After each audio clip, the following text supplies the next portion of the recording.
Shalom, David Hay aqui. Bem-vindo ao Sabedoria da Torá. Você está na série Lapidando Traços de Caráter. Neste estudo falaremos como os traços animais estão contidos dentro do homem e qual a função espiritual do coração e do cérebro, da mente. Essa é a segunda parte da introdução dessa série. O homem foi a mais perfeita criação divina no mundo material. Forjado à sua imagem, com semblante divino, equipado com a alma sábia, capaz de entender e compreender os mistérios da criação, e optando pelo bem dentro do livre-arbítrio, podendo chegar até mesmo acima dos anjos. E dentro do sistema da criação, Hashem fez os anjos servirem os justos. Quem é o justo? Aquele que cumpre a vontade de Hashem. A gente vê nos 7 dias da criação que tudo foi criado anteriormente ao homem, e no 7º dia, Hashem foi lá, no 6º dia, Hashem foi lá e criou o homem. Os animais foram criados anteriormente, antes do homem. As plantas, os outros planetas, tudo que a gente conhece, o céu e a terra. Os nossos sábios nos ensinam que Hashem fez desse modo para que os animais, cada animal ele tem um traço bem específico, da maneira que ele age, da maneira que ele caça, da maneira que ele vive, onde ele habita. E essas características Hashem pegou e colocou dentro do homem. Cada pessoa com um traço mais forte de algum animal, mas de qualquer jeito, todos esses animais contidos no homem. A gente mesmo vê na natureza diferentes formas de sobrevivência do próprio animal. Tem animais que caçam, buscam o seu próprio alimento de forma que é suficiente, aí bateu a fome, ele vai atrás de novo do alimento dele, aí ele descansa, ficou umas horas sem comer, às vezes dias. Aí ele começa a sentir fome de novo, ele de novo vai buscar a sua caça. Outros animais já há, que a gente pode citar a formiga. Bom, como primeiro a gente pode citar um gato, um felino no geral, ele está com fome, ele sai para caçar. Ele não está com fome, ele fica numa boa, descansa. O leão ele fica com as leoas, ele cuida do seu harém. E a gente pode ver outros animais, que aqui os animais, pela Torá, eles são classificados de uma maneira geral. A gente vê até mesmo os animais que eles buscam, eles acumulam muito mais do que eles realmente necessitam. Um exemplo é a formiga. Ela busca alimento, ela coloca no armazém dela, no buraco dela, e vai buscando mais, e vai preenchendo aquele buraco, preenche. Ela vai morrer muito antes de conseguir consumir tudo aquilo.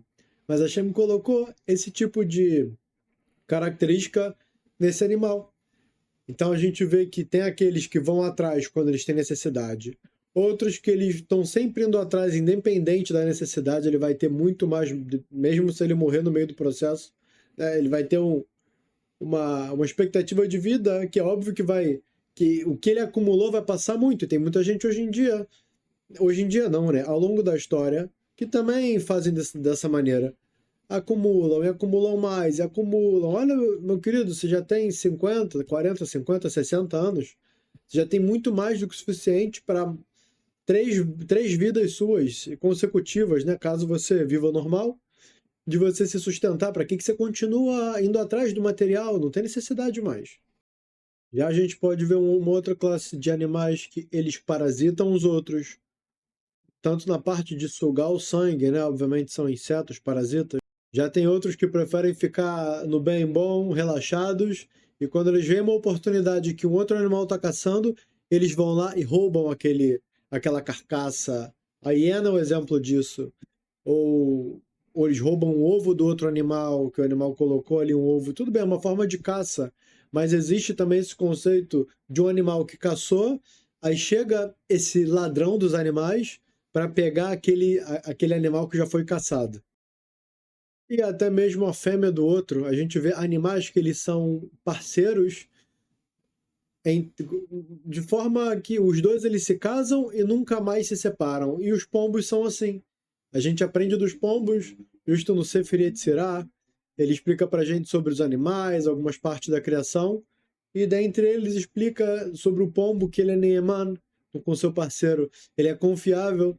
Você vê um pombo que ele se casou com uma pombinha, eles vão ficar juntos para sempre, mesmo se um dos dois morrer, eles não vão se casar de novo, eles vão ficar sozinhos, vão sentir falta E hoje em dia é uma expressão, né? Olha, dois pombinhos, sabe? Duas pessoas que estão super apaixonadas um pelo outro, e os pombos eles representam essa característica. Já outros animais, que eles estão com a fêmea num dia, no outro dia tá com outra fêmea, ou até mesmo outros animais que eles de propósito vão na fêmea que eles veem que já está casada com outro.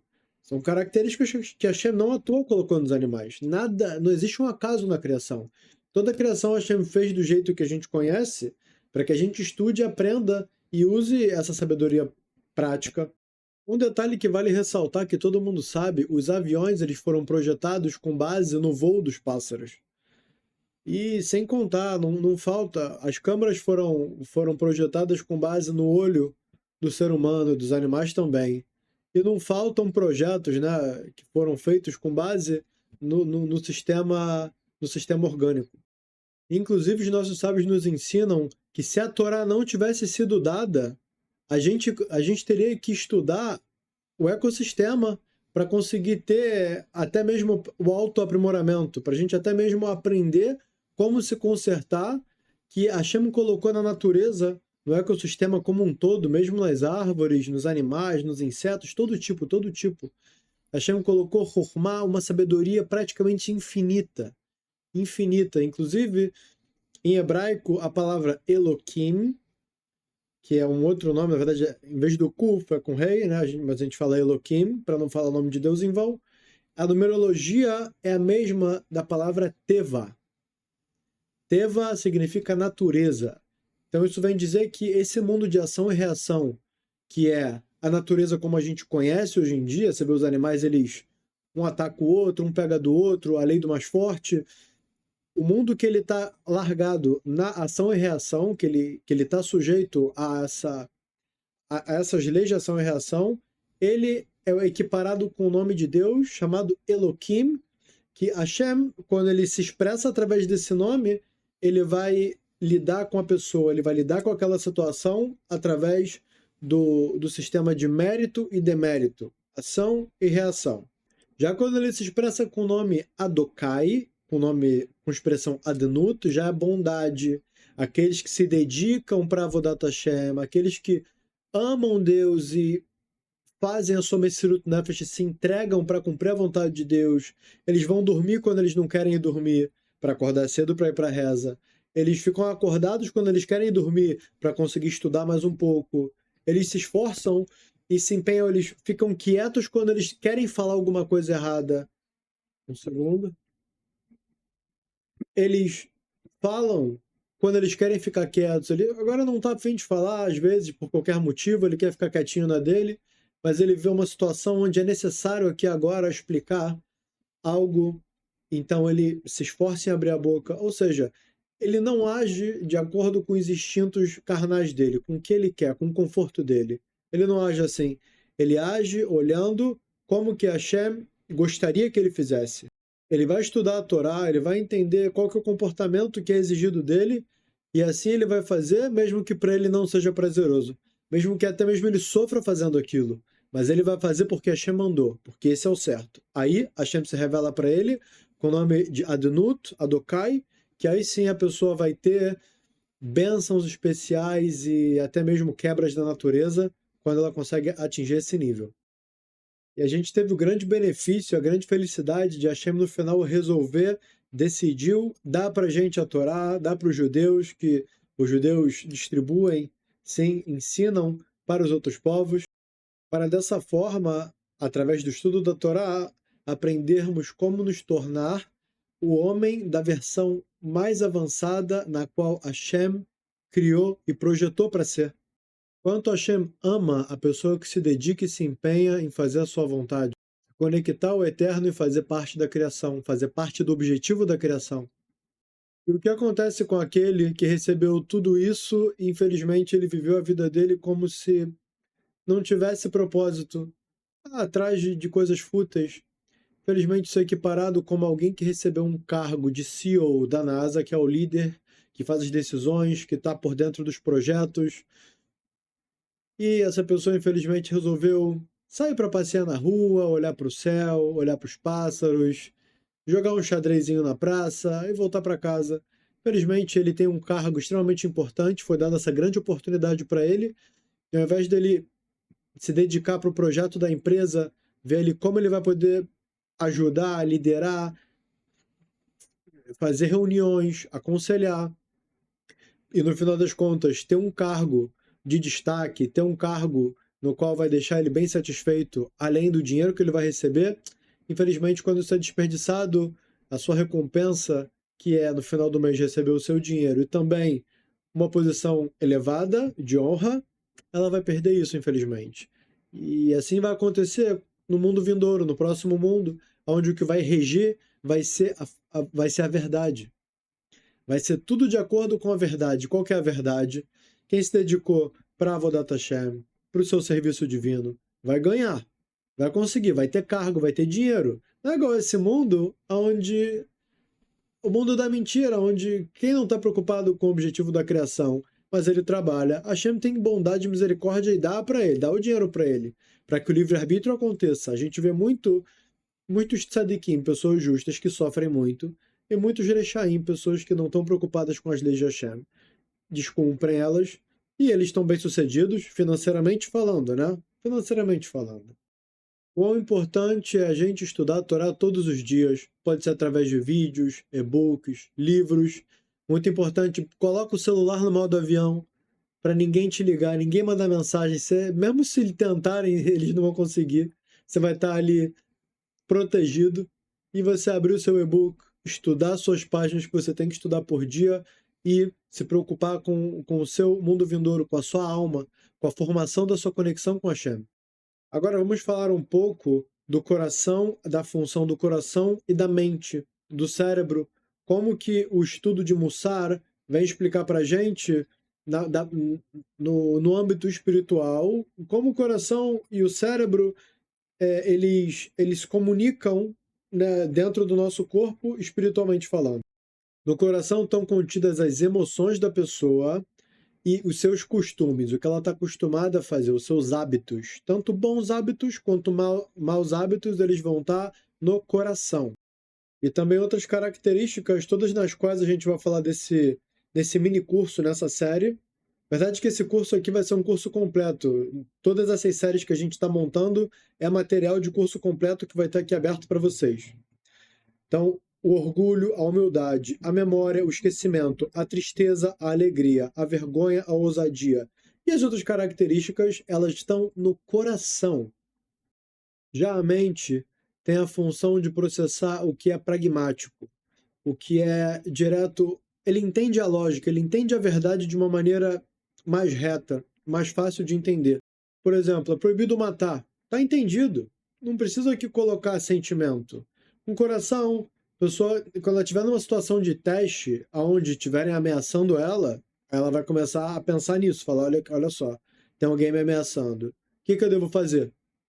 Então, são os dois aspectos, né? Obviamente que a proibição da Torá é proibido assassinar, mas matar em legítima defesa, permitido. Permitido. O desafio é implementar no coração o que a gente entendeu claramente na cabeça. É comparado com alguém que entendeu um belo dia, no meio da vida dele, ele entendeu que industrializado é um veneno para o corpo, e agora ele vai ter o trabalho de modificar sua alimentação para não ficar doente, para ter um bom desempenho no trabalho, no estudo, no aprendizado, na saúde, de todos os aspectos. Trocar, né? Agora vai ter que se desviciar do açúcar branco, do glutamato monossódico, tudo que a indústria coloca, esses conservantes, as porcarias que viciam a pessoa. Ou seja, com a mente, ela entendeu que aquilo dali vai prejudicar ela. Só que o coração dela já está viciado naquilo. Então, para ela se desviciar, é a mente sobrepujando o coração. É o coração sendo reescrito. Ele tem um código escrito nele, ele tem um costume nele, então o que tem que ser feito é reescrever. Apagar isso e reescrever. E óbvio que é dificílimo. É dificílimo. Um outro exemplo, na verdade, que qualquer vício, qualquer mau hábito, ele se encaixa. Fumo também. Né? Tem a famosa triste história daquele tal palestrante médico que ele dá 1 hora de palestra, de aula, explicando como fumar faz mal, mata, em todos os aspectos, quantos materiais cancerígenos químicos tem em cada cigarro, em cada tragada, etc. No intervalo depois da palestra, adivinha o que ele foi fazer? Sim, acender um cigarrinho. Porque esse não conseguiu, ele não é Raham Lev. Raham é alguém inteligente, alguém sábio. O Raham Lev é coração. É quando ele é sábio de coração. É quando ele conseguiu reescrever o coração dele. Ele não só entendeu o que é o melhor para ele. Ele entendeu o que é o melhor para ele e ele implementou aquilo. Quando a gente estuda leis da Torá, a gente está estudando de forma geral modo de conduta, modo de fala, a gente começa a reconhecer muitas coisas que tem no nosso coração, muitos maus hábitos que a gente tem, que eles vão exatamente em contra tudo aquilo que a gente está estudando. E aí tem duas reações. Na verdade, que tem três. A primeira, a pessoa se enfurecer, porque a verdade dói. A famosa expressão a verdade dói. Ela entende qual que é o certo, só que ela está acostumada a fazer o oposto. Aí vai se irritar. Vai ter aquele outro que vai ficar muito feliz, vai falar, uau, finalmente, essa aqui é a conduta correta? No, uau, eu procurei isso a minha vida inteira. Eu sempre quis saber como fazer corretamente. Agora eu vou me trabalhar e vou fazer. Vai ter aquela pessoa, a terceira pessoa, que ela vai fingir que não é com ela. Ela tem aquela característica, ela vai fazer de conta que não, que ela não tem e que ela é correta. Então tudo bem, a pessoa vai se trabalhando com o tempo. O importante é ela estar conectada com coisas boas, que é a Torá. E quanto mais tempo a pessoa está dentro de um aquário poluído, né? A gente coloca um peixe dentro do aquário poluído, coitado. Passa o tempo, ele vai ficando doente. Agora, você tira esse peixe doente, coloca ele no aquário limpo, de água pura, ele vai naturalmente ficando saudável novamente. Então, quando a gente se expõe a estudo de Torá, a gente está se expondo à água transparente, à água limpa, e a gente está se curando automaticamente. Por isso é importante a gente estar sempre conectado com o estudo, se esforçar para todo dia, pelo menos um pouquinho estudar. A pessoa tem que estudar todos os dias. Aí ela tem até uma vontade. Ela fala, poxa, eu vou abrir um livro e vou estudar. Cadê aquele e-book? Eu vou abrir agora. Quer saber? Eu vou pegar aquele vídeo e eu vou abrir que eu estava querendo assistir aquela série de Torá. Só que acontece que fala mais alto o costume dela, o coração dela grita, fala, senta na frente da outra tela e abre entretenimento vazio, vai. Você vai se divertir muito mais do que vendo isso daí. Isso daí você vai acabar vendo coisas até mesmo que você vai desgostar. A série, que ela é vã, vazia, é um entretenimento que vai dar prazer, certeza? Ah, ali o prazer é certo. Então lembra, sempre que a pessoa for buscar pelo prazer, o parâmetro dela for prazer, um prazer rápido, o prazer rápido vai ser um entretenimento vazio. Porém, o prazer que você vai alcançar ele um pouco depois, um pouco a longo prazo, depois de ter se esforçado meia hora, uma hora, você vai conseguir ter aquele prazer. Esse é o prazer da santidade. É o caminho longo que no final é curto, ao invés do caminho curto que no final é longo. Como pode ser o caminho sendo no início curto, depois longo? Aqui a pessoa busca os prazeres rapidamente e assim ela fica satisfeita. O problema é o depois, que o caminho longo vai ser o depois, quando ela sair da Terra e ela perceber a oportunidade que ela perdeu em ter se conectado com Deus e não ter se conectado no final. Vai ter que voltar para reencarnar, vai ter que passar por uma limpeza muito, muito pesada no mundo espiritual. Então não vale a pena. Já aqui a pessoa que se esforçar, ela passar um pouco de não prazer, para depois ela ter o prazer, depois do mundo vindouro vai ser curto para ela. O período de limpeza dela vai ser quase nenhum. Se ainda tiver alguma coisa para limpar, vai ser pouco. E assim ela vai conseguir já entrar direto para o mundo vindouro, sem precisar ter que reencarnar e voltar para esse mundo e se arriscar de não dar certo de novo. Então a gente vai pelo caminho curto, desculpa. Então a gente vai pelo caminho longo, que no final ele vai ser curto. E a gente vê um exemplo prático no Humash, no Pentateuco, da diferença entre a mente e o coração. Quando Yaakov Avinu ele faleceu no Egito, aconteceu que ele tinha pedido para Yosef, seu filho, levar ele para enterrar ele em Eretz Israel, na terra de Israel, em Maharat Marpelá, que é onde Adão Arishon foi enterrado com Havá. O primeiro homem, Adão, foi enterrado com a esposa dele, Havá, Eva. Depois Abraham Avinu foi enterrado com Sará. Depois Yitzhak Avinu foi enterrado com Rivka. Então eles foram enterrados e o próximo que seria enterrado seria ou Yaakov ou Esav. Quem continuasse a seguir o correto, o caminho correto, depois de Yitzhak, teria o mérito de ser enterrado lá. A princípio, Esav tinha esse mérito porque ele foi o primogênito. E a bênção seria dada para Esav. A bênção de quem? De Yaakov. Desculpa, a bênção de Yitzhak. Aconteceu que Yaakov pegou a bênção do pai. Até mesmo porque Esav vendeu a primogenitura para Yaakov por um prato de lentilhas vermelhas. Inclusive, vermelho em hebraico é Adom. Tavi me Adom, foi assim que Esav pediu para Yaakov.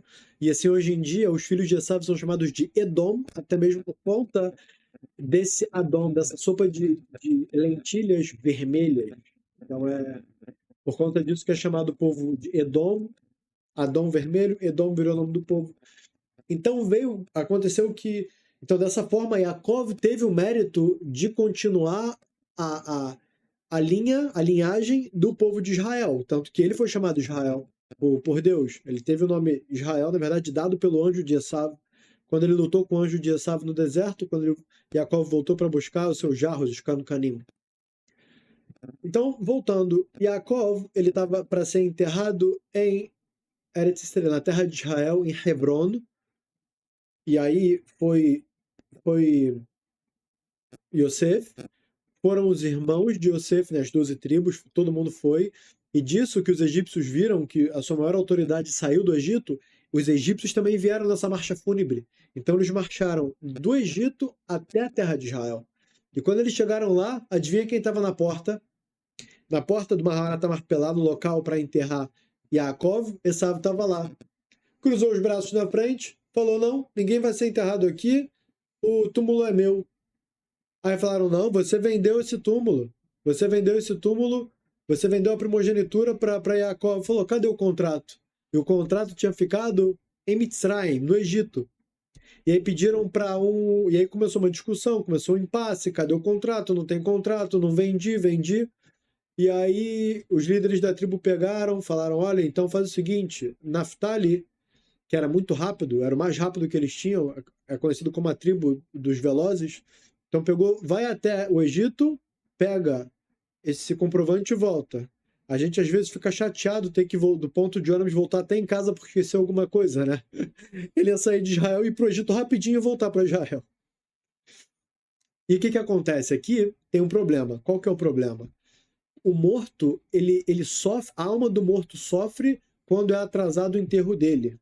A Torá ensina pra gente que o morto ele deve ser enterrado em contato com a terra, com o solo, o mais rápido possível. Inclusive é terrível cremação. Cremação, você quer acabar com a alma, você crema o corpo. É um castigo indescritível para a alma.